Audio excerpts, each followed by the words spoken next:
they couldn't even scold her because she sat there with her beautiful bride doll displayed for all to see.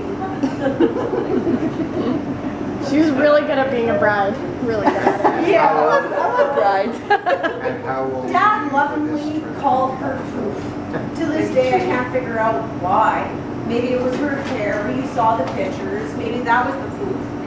We're still trying to figure it out. But I think, in retrospect, we'll see why. And I'm going to explain why she was called Foof. That's Foof, with an F. O-O-F. Carolee loved to organize showers. You saw some of them. I mean, bridesmaids, showers, parties. Foof, she could transform the ordinary into extraordinary like that. Right from little home economics, that was her like Bible. Before I could even ride a bicycle, Foof, she had moved into the city of Winnipeg. There she was, pursuing a degree in interior design. I couldn't believe it. Like, I was the luckiest kid on earth because I had every single marker. We had a drafting table in our dining room. I couldn't believe it. Doing glue and projects. It was absolutely amazing. And then, poof, just like that, she was gone. She was gone. She had moved out to Alberta.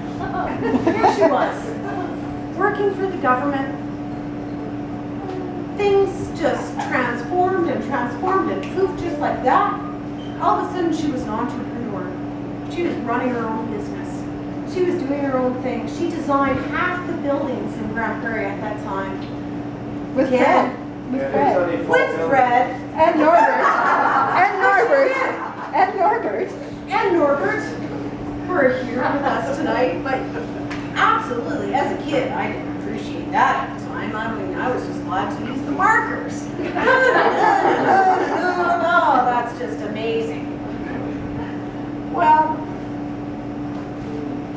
it was a big step for a Manitoba farm girl. And Foof, before we knew it, she had a thriving business. But then, again, in the 80s, the boom and bust happened. And just like that, she was starting from scratch. We wouldn't have even known. Not Carolee, she had the strength and perseverance to make it through that. And the early 80s were hard times for a lot of people here. But Carolee managed, and she started her life in a different direction. Poof. Just like that. She was a mom. And we welcomed Emma, her beautiful daughter, into the world and into our family. It was during the child-rearing stages of Carolee's life that she structured her hectic, energetic, crazy life. I mean, she was involved in everything possible known to man. Community, social, acting, you name it, parenting. Hot air ballooning. Hot air ballooning, but amongst all that, she really did establish some deep-rooted traditions in her family. The cookie decorating tree, the cookie countdown tree. Carolee's Thanksgiving always had room at her table for any family or friends. And it was a beautifully decorated table. Like, Carolee really gave her family some class. Like, she knew how to throw a party and know how to make it look good. And we all just went along with it because we just loved it. I mean, it was beautiful. You cannot deny that. And I really, truly do appreciate that. During the 90s, Carolee was given a new term of endearment. And I lovingly referred to her as Martha Stewart. And it truly is a respectable title. Because I think even Martha would be jealous of Carolee. Honestly. Carolee. I could have taught her everything she knew. I know you did. I'm sure you did. I'm sure you know her on the side. night or something and giving her all the notes and the cribs. Honestly, you've threaded an amazing capability of turning the ordinary into extraordinary through every aspect of your life. Every aspect.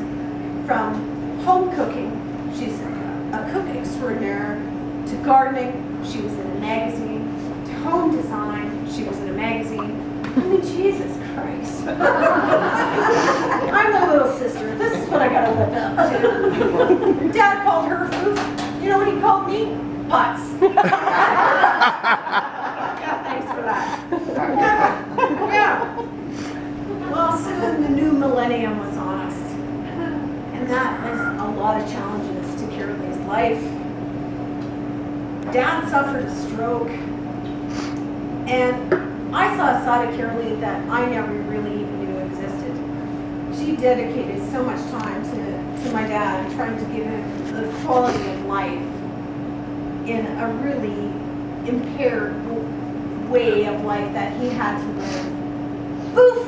There she was, pushing Dad in the wheelchair down the streets of Grand Prairie, having the parties, you know, making everything seem as they should be for him, and really contributed some amazing years to Dad's last years.